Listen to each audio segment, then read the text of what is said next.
parang galit na galit sa mundo. So yun lang, yun lang. Kaya talagang question ko po kung talagang okay ba siya. So yun.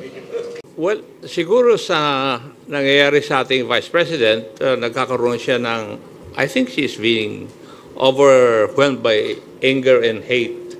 But definitely, somebody might file a case against her. At nobody can prevent that dahil nga wala namang immunity ang ating pong Vice President. Masakit po yung mga ganitong klaseng salita na hindi naman po dapat nasabihin na nanggaling sa isang opisyal ng ating bansa. Following up with that lang po, some of the Young Guns leaders requested psychological evaluation for the Vice President, sir. Would this be firm or may re-recommenda daw po ba tayo na...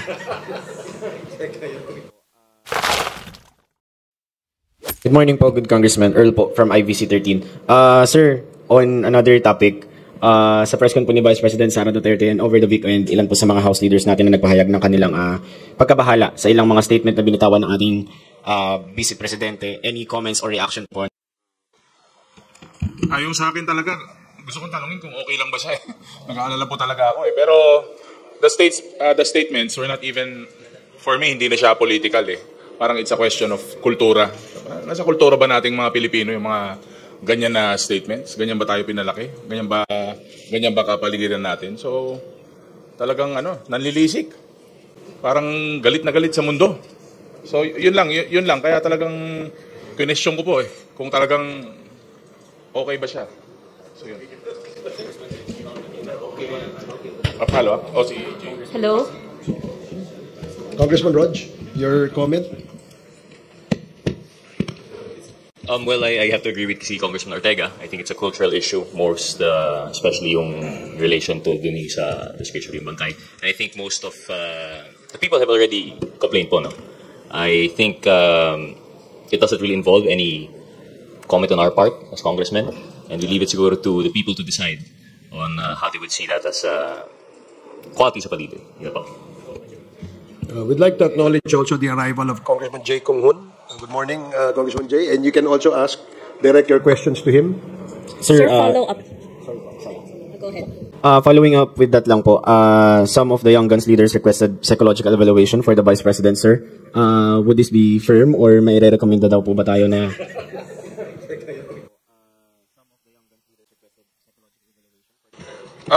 Suggestion lang naman yun. Hindi naman, una-una, hindi rin naman ako pwedeng magrekomenda at wala rin akong kilala. Kasi parang, so far parang okay pa naman ako. Pero the people have seen the interview. So parang may something. Ewan ko. Oo. Parang punong-puno ng galit. Saka parang parang yung mga lumabas sa ating mga pahayagan. Para talagang parang hindi ko alam kung may meltdown o may problema na nangyayari right before our eyes during the press con. Sir?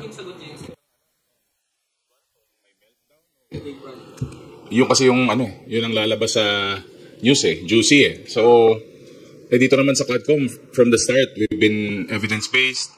Kung ano po ang mga lumalabas sa aming legislative inquiry, very clear po yun na yun po ang lumalabas at napapalabas po sa social media. But again, baka it's another diversionary tactic. Sir, sabi ni Atty. Sal Padillo kanina sa interview, hindi naman daw publicly sinabi ni VP Sara yon. Parang sa group chat lang daw yon. Doon sa sinabi na huhukayin nyo, yung paghukay. Hindi, magaling talaga siya sa ganun. Kasi siya yung official interpreter dati ng dating Pangulo. So malamang ginagawa na rin niya dito ngayon. Sir, you mentioned parang punong-puno ng galit. Pwede bang? Yes. Sorry. Punong-puno ng galit talaga. Yes. Why do you think po? Bakit po sa tingin ninyo ganun yung nangyari kay, and you even mentioned Kong Ortega na parang may meltdown o may problema na nangyari. Why do you think po na nagkaganon? Well, siguro sa nangyayari sa ating Vice President, nagkakaroon siya ng, I think she's being overwhelmed by anger and hate. Pag ang isang tao ay sobrang galit, nawawala siya sa sense of decency sa aking paningin.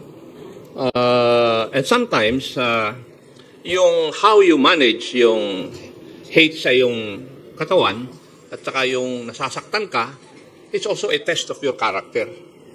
Di ba? How you manage these things, it's a test of your character. So in the case of the Vice President, lumalabas po yung flaw sa kanyang character kasi natatalo ng kanyang galit. Yun po yung akin nakikita as far as this representation is concerned. Maraming salamat po. Sir, hello po. Parang ang hugot po ni VP Sara, yung ginagawang pagkalkal doon sa kanyang confidential fund, yung paggamit ng pondo ng kanyang office ng Kamara. So ang House of Representatives po ba kayo, magbabago ba kayo or mag-a-adjust ba kayo, maghihinay-hinay ba kayo sa pag-iimbestiga sa kanyang paggamit po ng pondo? Sa ganang amin, the performance of one's duty should be the primordial consideration. Trabaho po namin yun eh. And therefore, dapat walang let up to show what really happened. And so far as the confidential funds of the Office of the Vice President and the Department of Education when she was still the Secretary. Kasi pag magbibigay po kami ng leeway, hindi po na yata in accordance with our mandate. Ganun po ang paningin namin doon. Okay. Sir, before that, we'd like to acknowledge the presence also of our Senior Deputy Speaker, Dong Gonzales. Good morning. Okay, continue. Sir, yung dito sa nakita nyo na, sabi nyo nga may meltdown, kakaiba, yung galit, ganito, ganyan.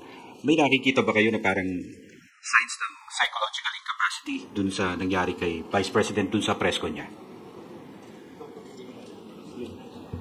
I think we would not be in a proper position to determine that. Siguro, it would be recommended that she should see a psychologist or a psychiatrist. Kasi sila po ang expert dito eh. Hindi po kami.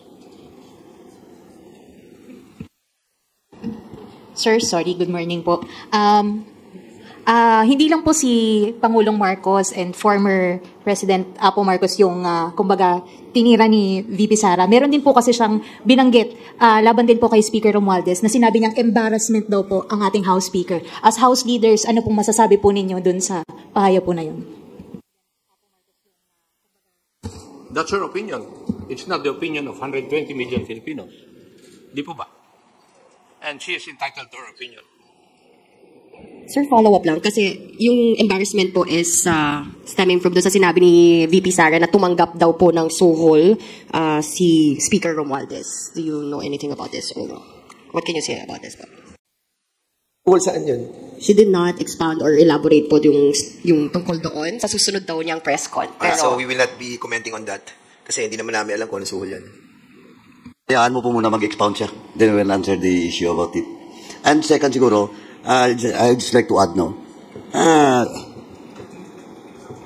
just like what we have done with the Office of the Vice President, giving due courtesy to that office, ang unsolicited advice po is the Vice President should also give due courtesy to the Office of the President and, of course, to the late Ferdinand Marcos Sr.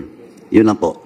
Kasi well in fact, for the record, napakaganda na pong binigay naming courtesy sa kanya nung she was invited during the Good Government Committee hearing. Well, in fact, he was allowed to speak while not taking her oath. So, yun lang po, unsolicited advice. Just give due courtesy to the office of the President. Well, Congressman Gonzales po, no? Well, regarding dun sa suhol, di po namin alam yun, di ba? Ang pagkaalam ko po, from the day of the campaign, ang kasama po ni Vice President Sara ay si Speaker Martin Romualdez. Alam niyo po, sa totoo lang, pag nag-uusap kami ni Speaker, kasi po may survey na lumabas na mababasa sa Pampanga during those times, ang pinakiusap ni Speaker Romualdez sa amin na kung pwede tulungan si Vice President Sara sa Pampanga. Kasi nga, may kandidatong Kapampangan doon, si Kiko Pangilinan. At mataas si Kiko Pangilinan kasi Kapampangan. So, win-work out po namin yun. At from day one up to the proclamation, kasama po si Speaker Martin Romualdez. Ang kwento, lahat po, siya po ang nagmamalasakit kay kay Vice President Sara. Kaya nagtataka po ako, biglang bumaliktad, na kung hindi sa'yo, Speaker Martin Romualdez, hindi ako naging Vice President. Meron pong statement ganyan nung napanood po natin yun. Kaya sana po, hindi po natin alam kung ano ang nasa isip ni Vice President Sara, at yun man lang sabihin mo na uhukayin mo yung tatay at itatapon mo sa West Philippine Sea. Ako po isang nasaktan bilang anak. Kung ako po si Senator Amy Marcos, sinabi sa tatay ko yon, palagay ko, hindi na po kami pwedeng magkita at mag-usap sa panahon na yon. Sasabihin ko, ibang klase na to, ibang usapan na to. So, sana po walang ganyang usapan. At yung ganyang naririnig kong mga salita, salita pag umiinom sa kanto, sa barangay, paglasing na, biruan lang yon, di ba? Pero walang ganyang, pero wala pong ganyan. Medyo, ako po, honestly, after yung press conference niya, meron po, nasa palasyo po ako, birthday po ni E.S. Bersamin. Pero gusto kong sabihin sa presidente, pero hindi ko po nasabi, kasi baka ayaw po niyang marinig yun. Pero deep inside in my heart, ako po talaga nasaktan doon sa sinabi niya. Because I'm also, anak po ako hindi na po ako makakakita ng tatay. Isa lang po ang tatay ko. Tapos sasabihin po sa tatay ko yun, nuhukayin niya at itatapon niya. Ay, palagay ko napakasakit po nun. So bilang isang Kristiyano, bilang isang batang pinalaki sa maayos, palagay ko foul po yun. Salamat po. Thank you. I would like to acknowledge also the presence of the Chairman of the Committee on Human Rights, our co-chair sa Quadcom, Congressman Benny Abante.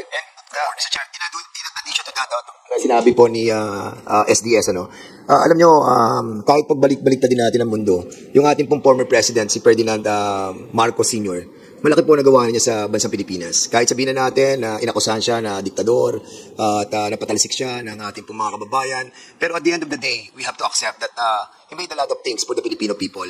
At yung pong pagsasabi na huhukayin siya at itatapon sa West Philippine Sea, medyo parang sa mga nagmamahal, lalo na yung mga Marcos loyalists, na nakita natin na talagang pinaglalaban yung ating pong dating Pangulo, napakasakit po nun. And we have to be careful with our statements, kasi hahabulin tayo ng panahon at pagkakataon. Like for example, yung ginagawa po na statements ng ating pong dating Pangulo, si Rodrigo Roa Duterte, ngayon hinahabol na po siya ng sitwasyon. We hope that this will not happen to the Vice President. But definitely, somebody might file a case against her. At nobody can prevent that dahil nga wala namang immunity ang ating pong Vice President. Masakit po yung mga ganitong klaseng salita na hindi naman po dapat nasabihin na nanggaling sa isang opisyal ng ating bansa. Sir, clarification on the invitation kay former President Duterte. 18 pa po yun, October 18, yung reiteration ng invitation ninyo. Meron na po bang feedback from the PNP kung na-deliver man lang po doon sa bahay at may nag-receive nitong invitation? And second question, kung meron ding reiteration ng invitation kina Senator Bongo and Senator De La Rosa? Well, kasi dun sa previous invitation that we sent, I think, kung di nga ako nagkakamali, during the second or third Quadcom hearing yun, open-ended yun until we conduct these hearings. Open invitation po yung aming invitation. We only had to reiterate kasi para matagal-tagal na rin yun. This is already the 9th and going to be the 10th hearing of the joint committee hearing. So that's why we have to send and reiterate the invitation. Pero I understand may sulat din po kayo kay CIDG Chief yes, we to did. Ensure na may magre-receive. May feedback na po. As we speak, wala pa kaming nakukuhang feedback. But we had to course it through the PNP kasi sila ho yung nakakalam ng address doon sa area. And we always do that naman every time we send out invitations to personalities outside of Metro Manila.